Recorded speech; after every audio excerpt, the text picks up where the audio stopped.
اللہ کے رسول صلی اللہ علیہ وسلم کا پہلا حق کیا ہے؟ اللہ کے رسول کو اللہ کا بندہ تسلیم کیا جائے. دوسرا حق ہے اللہ کے رسول کو سچا رسول تسلیم کیا جائے. تیسرا حق یہ ہے اللہ کے رسول صلی اللہ علیہ وسلم کا کہ اللہ کے رسول صلی اللہ علیہ وسلم کو اللہ کی طرف سے جو ڈیوٹی دی گئی تھی، کیا ڈیوٹی دی گئی تھی؟ لوگوں تک اللہ کے دین کو پہنچانے کی. اللہ کی شریعت کو جس طرح اللہ نے نازل کیا ہے بالکل اسی طرح لوگوں تک پہنچا دینے کی. یہ اللہ کے رسول کو ڈیوٹی دی گئی تھی. اللہ کے رسول نے اس ڈیوٹی کو بالکل اتم درجے تک صحیح طریقے سے بغیر کسی کمی و بیشی کے پورا کر دیا ہے. یہ اللہ کے رسول کا حق ہے ہمارے اوپر. یہ عقیدہ رکھیں کہ جو شریعت اللہ کے رسول کو دی گئی تھی، اللہ کے رسول نے اس شریعت کو مکمل طریقے سے پہنچا دیا ہے. اگر کوئی یہ نظریہ رکھے، عقیدہ رکھے، اس کے بعد کسی بدعت کے اضافے کی گنجائش بچتی ہے؟ یہ جو سڑکوں پر سینہ کو بھی کرتے ہیں، کرتے نہیں کرتے؟ یہ اللہ کے رسول کے دین کے اندر موجود تھا. اللہ کے رسول نے جو دین لوگوں کو پیش کیا، جو شریعت اللہ کی طرف سے دی گئی تھی، پوری شریعت کے اندر کھنگال ڈالی. کہیں ملتا ہے اس کا تذکرہ؟ اس کا مطلب کہ یہ دین نہیں ہے. یہ اللہ کے رسول کا حق ہے بنیادی کہ اللہ کے رسول کے بارے میں یہ تسلیم کرے، یہ عقیدہ رکھے کہ اللہ کے رسول کو جو شریعت اللہ کی طرف سے دی گئی تھی، اس شریعت کو اللہ کے رسول نے بغیر کسی کمی و بیشی کے لوگوں تک پہنچا دیا ہے. 3 ہوئے نا؟ چوتھا ہے اللہ کے رسول کے بارے میں یہ عقیدہ رکھیں کہ اللہ کے رسول معصوم تھے. ان چیزوں کو غور سے سنیں اور ہو سکے تو کاغذ قلم لے کر بیٹھیں اور نوٹ بھی کر لیں. آج ابھی سن رہے ہیں آپ کو لگ رہا ہے کہ یاد ہو گیا، ذہن کے اندر بیٹھ گیا ہے، 2-4-10 دن کے اندر بھول جائیں گے. اس لیے اگر ہو سکے تو کاغذ قلم لے کر بیٹھیں. یہ انتہائی اہم چیزیں ہیں، دین کی بنیادی چیزوں کو میں بیان کر رہا ہوں آپ کے سامنے. چوتھی چیز کیا ہے؟ اللہ کے رسول کے بارے میں معصوم ہونے کا عقیدہ رکھیں کہ اللہ کے رسول کیا ہے؟ معصوم تھے. کس چیز سے؟ 4 چیزوں سے معصوم تھے. اللہ کے رسول 4 چیزوں سے معصوم تھے. پہلی چیز، کفر اور شرک سے اللہ کے رسول معصوم تھے. کفر سے اور شرک سے اللہ کے رسول معصوم تھے. میں دلائل کو اگر بیان کروں تو کافی وقت چلا جائے گا، اس لیے اختصار کے ساتھ بیان کر رہا ہوں، صرف پوائنٹس کو.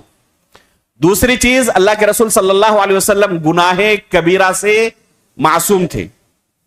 گناہ کبیرہ سے معصوم تھے رسول اللہ صلی اللہ علیہ وسلم. اللہ کے رسول سے کبھی گناہ کبیرہ کا صدور نہیں ہوا، نہ ہو سکتا تھا. اللہ رب العالمین نے کیا گواہی دی؟ انک لعلی خلق عظیم. اے اللہ کے رسول، آپ اخلاق کے بلند مرتبے پر فائز ہیں. اگر کوئی شخص گناہ کبیرہ کے اندر مرتکب ہو، زنا کرتا ہو، چوری کرتا ہو، شراب پیتا ہو، ایسے شخص کے بارے میں کہا جا سکتا ہے کہ وہ اخلاق کے بلند مرتبے پر فائز ہے؟ کوئی عقل مند کہہ سکتا ہے؟ اللہ رب العالمین نے اللہ کے رسول کے بارے میں گواہی دی، انک لعلی خلق عظیم. تو یہ دوسری چیز ہے اللہ کے رسول کے بارے میں معصوم ہونے کے تعلق سے عقیدہ رکھنے کی کہ اللہ کے رسول گناہ کبیرہ سے معصوم تھے. تیسری چیز ہے اللہ کے رسول جھوٹ بولنے سے معصوم تھے. اللہ کے رسول جھوٹ بولنے سے، نہ نبوت سے قبل نہ نبوت کے بعد، زندگی بھر اللہ کے رسول نے کبھی جھوٹ نہیں بولا. اللہ کے رسول اللہ کی طرف سے معصوم قرار دیے گئے تھے. اس باب میں یہ اہل سنت والجماعت کا عقیدہ اللہ کے رسول کے بارے میں. اللہ کے رسول نے جب لوگوں کے سامنے دین کو پیش کیا صفا پہاڑی سے، تو کیا کہا تھا؟ سب سے پہلے، اگر میں تمہیں کہوں کہ پہاڑ کے پیچھے ایک لشکر ہے جو کسی بھی وقت تم پر حملہ آور ہو سکتا ہے، میری بات مان لو گے؟ لوگوں نے کیا کہا تھا جواب میں؟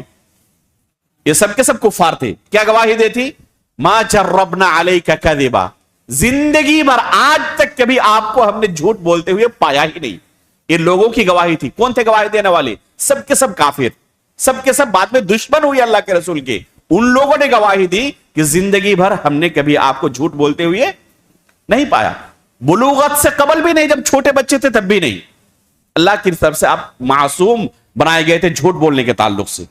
جب چھوٹے بچے تھے بنو سعد کے اندر، حلیمہ سعدیہ کے پاس آپ کے دادا نے وہاں پر بھیجا تھا دیہات میں پرورش کے لیے. تقریباً 4 سال کی عمر تھی. صحیح مسلم کی روایت ہے، جبریل علیہ الصلوۃ والسلام آئے، آپ کے سینے کو چاک کیا اور زمزم کے پانی سے اسے دھلا اور ایک ٹکڑا نکال کر باہر پھینک دیا اور کہا ہذا حظ الشیطان منک، یہ شیطان کا حصہ تھا جو ہم نے نکال کر پھینک دیا. کتنی عمر تھی اللہ کے رسول کی؟ بالغ ہو چکے تھے، صرف 4 سال کی عمر تھی. سن شعور کو انسان نہیں پہنچتا. اس عمر میں اللہ کے رسول کے ساتھ یہ واقعہ پیش آیا، اور یہ کوئی من گھڑت قصہ نہیں ہے، صحیح مسلم کے اندر یہ واقعہ موجود ہے. تو اللہ کے رسول جھوٹ بولنے سے کیا تھے؟ معصوم تھے.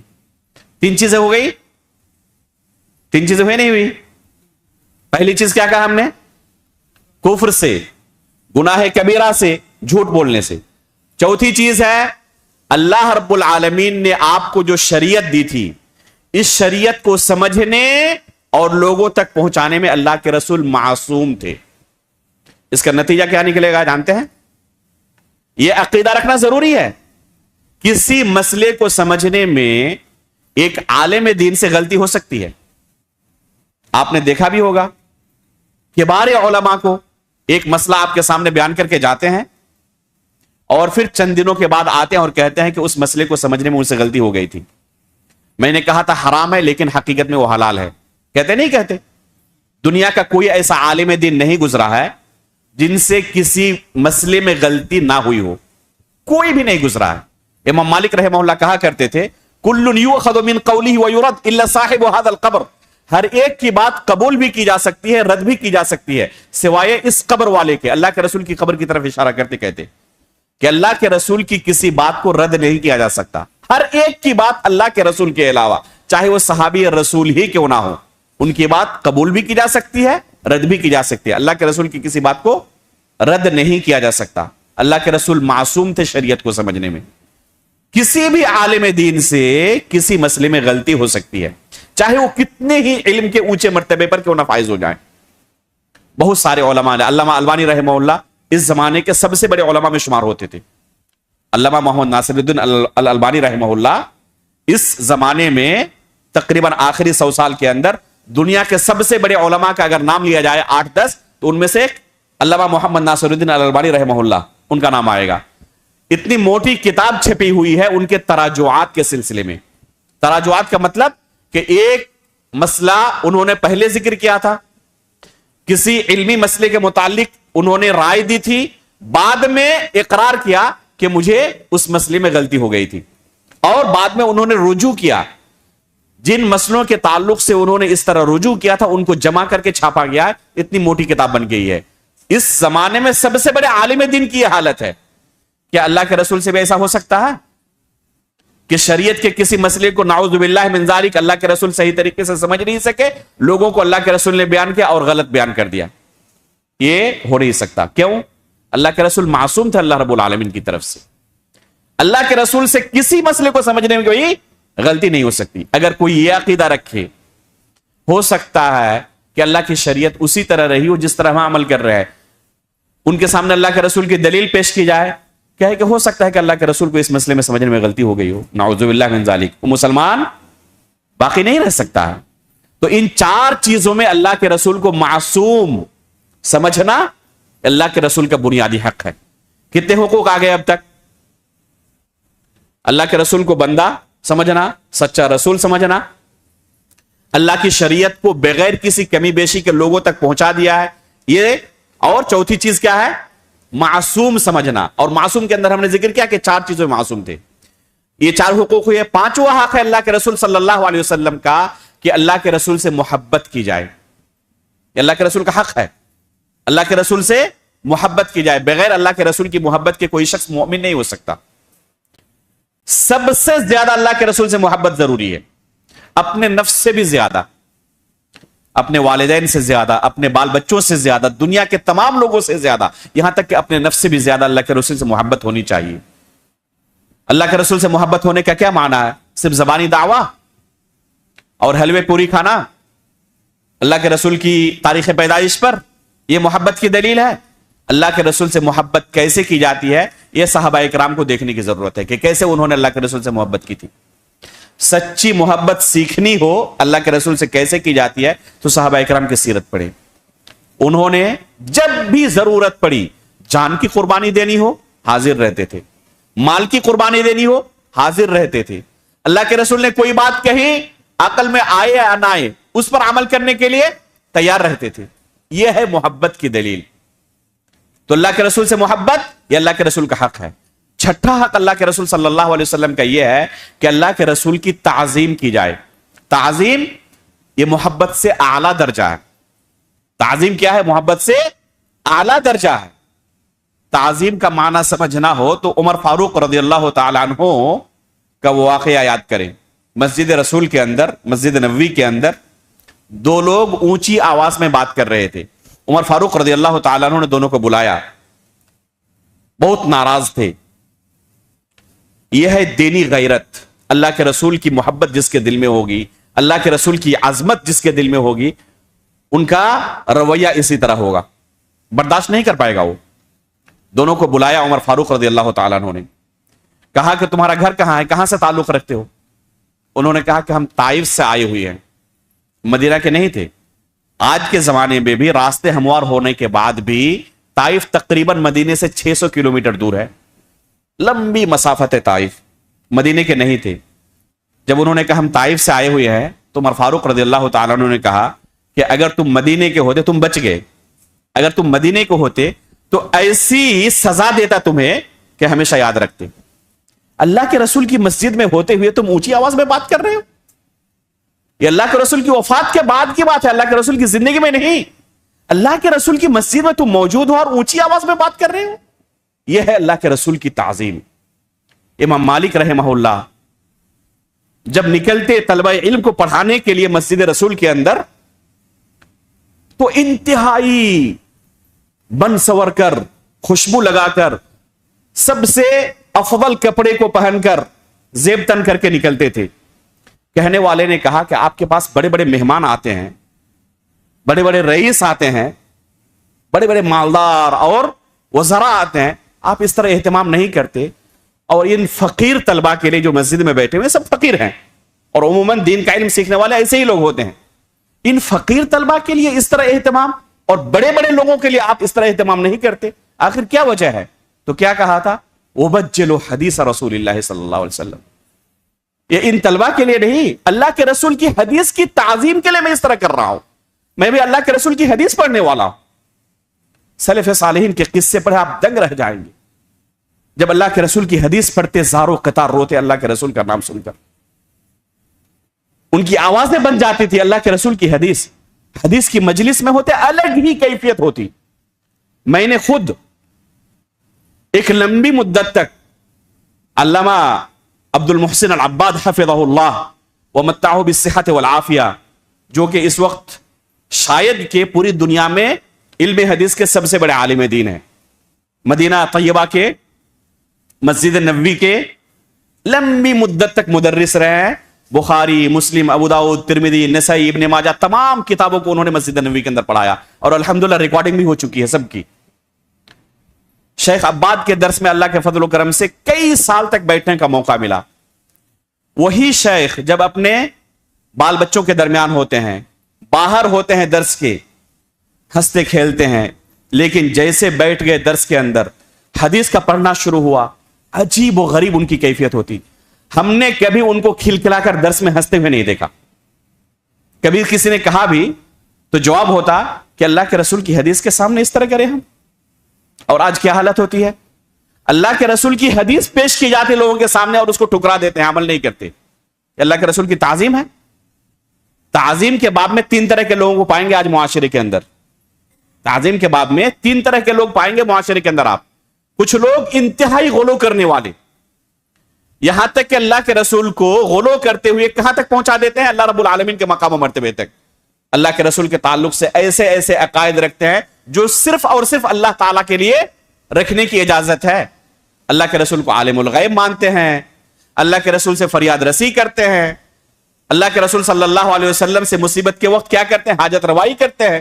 یہ کن کا خاصہ ہے؟ اللہ رب العالمین کا خاصہ ہے. تو کچھ لوگ مبالغہ اور غلو کرتے ہوئے اللہ کے مقام تک پہنچا دیتے ہیں. ہے یا نہیں معاشرے کے اندر ایسے لوگ؟ تو تعظیم کے اندر مبالغہ کرنے والے، اور کچھ لوگ ایسے ہیں جو اللہ کے رسول کی توہین کرنے والے ہیں، تعظیم نہیں کرتے. اللہ کے رسول کی حدیث پیش کی جاتی ان کے سامنے، کہتے ہیں کہ اللہ کے رسول کی حدیث ہے نا، حدیث رسول ہے، ہمارے لیے قرآن کافی ہے، قرآن بس دلیل ہے، شریعت ہے، ہم حدیث کو دلیل نہیں مانتے، حجت نہیں مانتے۔ یہ مسلمانوں کی بات کر رہا ہوں جو اپنے آپ کو مسلمان کہتے ہیں، مفکر کہتے ہیں، لمبی تعداد ہے ان لوگوں کی۔ ابھی میں نے چند مہینے پہلے ایک مضمون لکھا ہے، انکار سنت کی نئی شکلیں، اس مضمون کو پڑھیں اور نام ان لوگوں کا دیکھیں۔ آپ کے بر صغیر کے اندر، انڈیا پاکستان کے اندر کون لوگ ہیں جو حدیث رسول کا انکار کرتے ہیں؟ یا تو کھلے طور پر یا اشارے کنایے میں یا کم از کم استخفاف کرتے ہیں۔ تو کچھ لوگ ایسے ہوتے ہیں، حدیث رسول ان کے سامنے پیش کی جائے، حدیث رسول کی تعظیم نہیں ہوتی ہے۔ اور تیسرے لوگ کون ہیں؟ اہل سنت والجماعت، جو کہ حقیقت میں سلف صالحین کا طریقہ تھا۔ تو سلف صالحین کے طریقے پر ہمیں چلنے کی ضرورت ہے۔ یہ اللہ کے رسول کا حق ہے کہ اللہ کے رسول کی تعظیم کی جائے۔ اسی طرح اللہ کے رسول کا ایک حق کیا ہے؟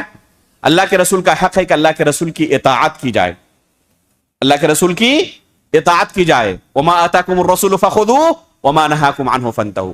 اللہ کے رسول جس چیز کا حکم دے اسے لے لو، اور جس چیز سے روکے اس سے رک جاؤ۔ اللہ کے رسول کی اطاعت کرنا اللہ کے رسول کا بنیادی حق ہے۔ اسی طرح آپ کے صحابہ سے محبت کرنا اللہ کے رسول صلی اللہ علیہ وسلم کا ایک حق ہے۔ اللہ کے رسول کی محبت جن کے ساتھ تھی ان کے ساتھ محبت کرنا، اور اللہ کے رسول کی نفرت جن کے ساتھ تھی، جن کے ساتھ دشمنی تھی، ان کے ساتھ دشمنی رکھنا، یہ اللہ کے رسول کا ایک حق ہے۔ تو اللہ کے رسول کے ان حقوق کو جاننا اور پورا کرنا کیا ہے؟ ضروری ہے۔ اگر اس طریقے سے ہم نے کلمہ شہادت کو سمجھا اور کلمہ شہادت کو اس طریقے سے اپنی عملی زندگی کے اندر نافذ کیا، اللہ رب العالمین کے تعلق سے ہو یا رسول اللہ صلی اللہ علیہ وسلم کے تعلق سے ہو، اشہد ان لا الہ الا اللہ واشہد ان محمدن عبدہ ورسولہ، اس کا یہ معنی ہے اور اس کے یہ تقاضے ہیں۔ اگر کوئی شخص اس چیز کو جانتا ہے، اس کے مطابق عقیدہ رکھتا ہے، تو بہت بڑی نعمت اس کے ساتھ ہے۔ وہ تصور نہیں کر سکتا کہ کتنی بڑی نعمت اللہ رب العالمین کو اسے ملی ہوئی ہے۔ قیامت کے دن ایک شخص کو ایسا لایا جائے گا جس نے زندگی بھر صرف گناہ ہی کیا ہوگا، اللہ رب العالمین اس کے سامنے گناہوں کے 99 رجسٹر پھیلا دے گا۔ ایک ایک رجسٹر کی حالت کیا ہوگی؟ جہاں تک نگاہ جائے وہاں تک ایک رجسٹر نظر آ رہا ہے۔ اس طرح کتنے رجسٹر ہیں گناہوں کے؟ 99 رجسٹر۔ اللہ رب العالمین کہے گا کہ ان تمام رجسٹروں کے اندر تمہارے جو گناہ درج ہے، اقرار کرتے ہو کہ تمہارے ہی ہیں؟ وہ کہے گا ہاں اللہ رب العالمین میں اقرار کرتا ہوں۔ اللہ رب العالمین پوچھے گا کہ فرشتوں نے لکھتے ہوئے کوئی ظلم تو تم پر نہیں کر دیا؟ وہ کہے نہیں اللہ رب العالمین انہوں نے کوئی ظلم نہیں کیا، یہ حقیقت میں میرے ہی گناہ ہیں، میں نے ہی ان گناہوں کا ارتکاب کیا تھا۔ پھر اللہ تعالیٰ کہے گا کیا کوئی تمہارے پاس نیکی بھی ہے؟ یہ تو گناہ کی بات ہوئی، اب نیکی؟ تو کیا کہے گا کوئی میرے پاس نیکی نہیں ہے۔ تو اللہ رب العالمین کیا کہے گا؟ نہیں، ان لک عندنا حسنات، تمہاری عظیم چند نیکیاں ہمارے پاس ہیں۔ پھر اللہ رب العالمین کیا کرے گا؟ ایک کارڈ نکالے گا، ایک بطاقہ نکالے گا جس میں یہی کلمہ شہادت لکھا ہوا ہوگا، کلمہ لا الہ الا اللہ لکھا ہوگا۔ اللہ رب العالمین جب اس کارڈ کو دکھائے گا تو وہ کہے گا اللہ رب العالمین کہاں یہ گناہوں کے رجسٹر اور کہاں یہ چھوٹا سا معمولی کارڈ، دونوں کا کیا مقابلہ ہو سکتا ہے؟ تو اللہ رب العالمین کیا کہے گا کہ آج تم پر ظلم نہیں کیا جائے گا۔ پھر 2 پلڑوں کے اندر گناہوں کے رجسٹر کو اور ایک پلڑے میں اس کارڈ کو رکھا جائے گا، اور یہ لا الہ الا اللہ والا پلڑا بھاری ہو جائے گا، گناہوں کا پلڑا یہ ہلکا ہو کر اوپر اٹھ جائے گا۔ اگر یہ کلمہ آپ کی زندگی میں ہے، جس طرح سلف صالحین نے اس کلمے کو سمجھا تھا، اس کلمے کے متعلق جو ان کا عقیدہ تھا، یہی عقیدہ اگر ہم بھی رکھیں تو یہ کوئی معمولی دولت نہیں ہے، دنیا کی سب سے بڑی دولت آپ کے پاس موجود ہے۔ اس لیے جن چیزوں کو اس کلمے کے بنیادی تقاضوں کو بیان کیا گیا، ان کو اپنی زندگی کے اندر گرہ باندھ کر گانٹھ باندھ لیں۔ یہ زندگی کا سب سے انمول آپ کے پاس کیا ہے؟ زندگی کی سب سے انمول دولت ہے آپ کے پاس، سب سے قیمتی دولت آپ کے پاس یہی موجود ہے۔ اگر یہ چیز موجود ہے تو الحمدللہ دنیا کی تمام طرح کی دولتیں اور نعمتیں ہمارے پاس موجود ہیں۔ لیکن یہ اگر مفقود ہے، یہ اگر نہیں ہے، ہر طرح کی نعمت موجود ہو، ہم سے بڑا فقیر اور مسکین کوئی نہیں ہے۔ پھر آگے شیخ نے بیان کیا ہے کہ اس کے 7 شروط ہیں. پہلی شرط ہے اس کلمے کا معنی وہ جانتا ہو. دوسری شرط ہے کہ یقین کے ساتھ اس کلمے کا اقرار کرے. یقین کے ساتھ اس کلمے کا اقرار کرے. اگر شک و شبہ ہو، اقرار تو کر رہا ہے لیکن شک کے ساتھ، تو یہ کلمہ اسے فائدہ نہیں پہنچا سکتا. شک کی ایک مثال دے رہا ہوں مختصر. ابھی تقریباً 2-4 دنوں سے ایک پوسٹ فیس بک کے اندر بہت وائرل ہے. ہزاروں جگہوں پر اس کو فارورڈ کیا گیا ہے. شاید آپ لوگوں نے بھی دیکھا ہو. کیا ہے؟ یہ قصہ ہے. ایک شخص جو لندن کے اندر تھا، غیر مسلم، بہت بڑا ملحد، وہ اللہ رب العالمین کو تسلیم نہیں کرتا تھا. دنیا کے تمام مذاہب کو پڑھ چکا ہے اور ہر ایک سے بحث و مباحثہ کر چکا ہے. کسی نے اس کو قائل نہیں کر پایا کہ اللہ رب العالمین موجود ہے. وہ بیان کرتا ہے کہ ایک دن اس کے پاس ایک جاہل دودھ والا جو مسلمان تھا اس کے گھر میں آیا اور آتا تھا ہمیشہ. تو ایک دن اس کو پکڑ لیا، کہتے چلو کچھ بات چیت کرتے ہیں. انہوں نے کہا کہ یہ جو تم مسلمان لوگ اس طرح زندگی بھر اللہ رب العالمین کو مانتے ہو اور اس کی عبادت میں اپنی زندگی گزار دیتے ہو، مرنے کے بعد پتا چلے کہ اللہ رب العالمین نہیں ہے تو تمہاری کیا حالت ہوگی؟ تو اس جاہل نے، دودھ والے نے کیا کہا اس پروفیسر سے کہ اگر حقیقت میں، اگر آپ امکان کی ہی بات کر رہے ہیں تو ذرا اس پر بھی آپ کبھی سوچئے کہ اگر اللہ رب العالمین موجود رہے تو ہم دونوں میں سے کون کامیاب ہوگا؟ اگر موجود نہ رہے تو خسارہ اٹھانے والا ہم میں سے کون زیادہ ہوگا؟ اور موجود رہے تو خسارہ اٹھانے والا ہم میں سے کون زیادہ ہوگا؟ اس ایک جملے نے اس کی زندگی بدل دیا اور وہ اسلام قبول کر لیا. یہ قصہ بہت زیادہ وائرل ہے اور بہت زیادہ اس کو فیس بک کے اندر، واٹس ایپ کے اندر فارورڈ کیا جا رہا ہے کہ اس ایک جملے کی وجہ سے کہ اگر اللہ رب العالمین مرنے کے بعد موجود رہے اور اس کا سامنا کرنا ہوا اور حساب دینا ہوا تو پھر گاڑی پھنس جائے گی. اور اگر جو چیزیں بیان کی جاتی ہے جنت اور جہنم کی، تو ہمیں جہنم جانا پڑے گا. تو اگر جہنم جانا پڑے تو ظاہر سی بات ہے کہ خسارہ ہی خسارہ ہے. اور اگر یہ چیز سچ نہ بھی ہوئی تو کم از کم کوئی نقصان تو نہیں ہوگا نا. سچ نہ بھی ہوئی تو نقصان نہیں ہوگا، لیکن سچ اگر ہو گئی تو کتنا بڑا نقصان ہوگا. کہتے اس وجہ سے اس نے اسلام قبول کر لیا اور اس کو بہت زیادہ فارورڈ کیا جا رہا ہے. اب غور کریں کہ حقیقت میں کیا، اگر اسی نظریے سے اس نے اسلام قبول کیا ہے تو اس نے کلمہ لا الہ کا اقرار کیا ہے؟ وہ بندہ حقیقت میں کلمہ لا الہ کا اقرار نہیں کیا ہے. کلمہ لا الہ کے شروط میں سے ایک بنیادی شرط یہ ہے کہ یقین کے ساتھ اس کلمے کا اقرار کرے. اور اس کے یہاں ابھی شک ہے، اگر اللہ تعالیٰ موجود رہے تو معاملہ پھنس سکتا ہے، اس لیے چلو مان لیتے ہیں اور اسی طرح عمل کرتے ہیں. یہ یقین کے ساتھ عمل کرنا نہیں ہوا. یقین کے ساتھ عمل کرنا نہیں ہوا. یقین کے ساتھ عمل کرنا کسے کہتے ہیں؟ ایک صحابی اللہ کے رسول کو، صحیح بخاری کے اندر واقعہ ہے، پوچھتے ہیں جنگ کے احد کے اندر، اللہ کے رسول اگر میں مارا جاؤں تو میرا ٹھکانہ کیا ہوگا؟ اللہ کے رسول فرماتے ہیں جنت. فوراً کھجوروں کو پھینکتے ہیں اور جنگ کے اندر کود پڑتے ہیں اور شہید ہو جاتے ہیں.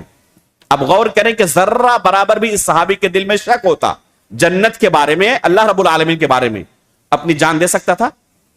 ذرہ برابر بھی شک ہوتا، ہو سکتا ہے کہ 99% ملنے کی امید ہو، 1% جان نہیں دے سکتا تھا. اس قدر یقین ہونا چاہیے. تو یہ ایک ہے شک. میں نے شروط لا الہ کے متعلق اسی مسجد میں تفصیل کے ساتھ درس دیا ہے، جو میری کتاب ہے. یہ کتاب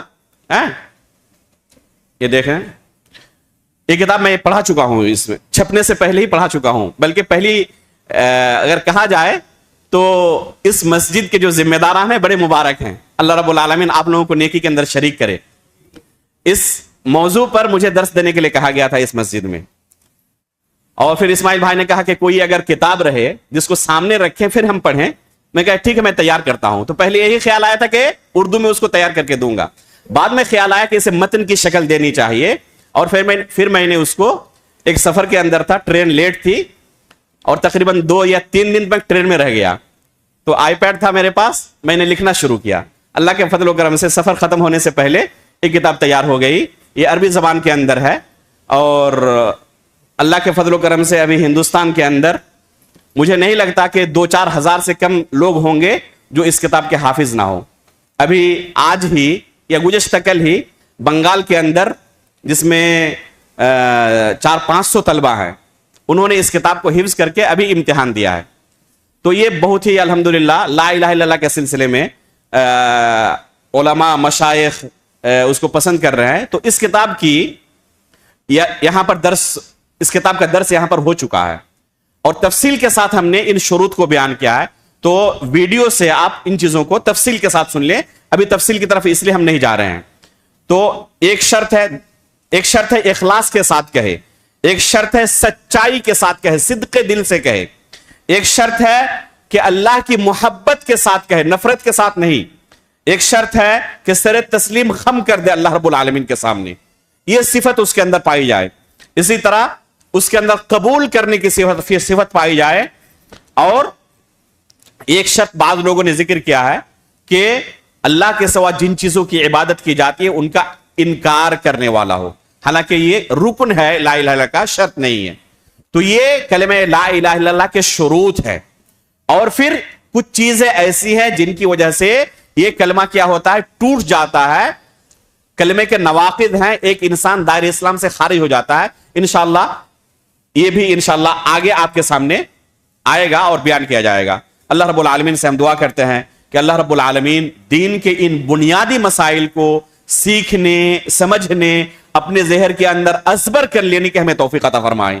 آخری سانس تک اللہ رب العالمین اہل سنت والجماعت کے عقیدے پر ہمیں باقی رکھے، ایمان کی حالت پر ہماری وفات ہو اور نبیین، صدیقین، شہداء و صالحین کے ساتھ ہمارا حشر ہو. آمین. تقبل رب العالمین وصلی اللہ علی نبینا محمد. سبحانک اللہم و بحمدک، اشہد ان لا الہ الا انت، استغفرک و اتوب الیک.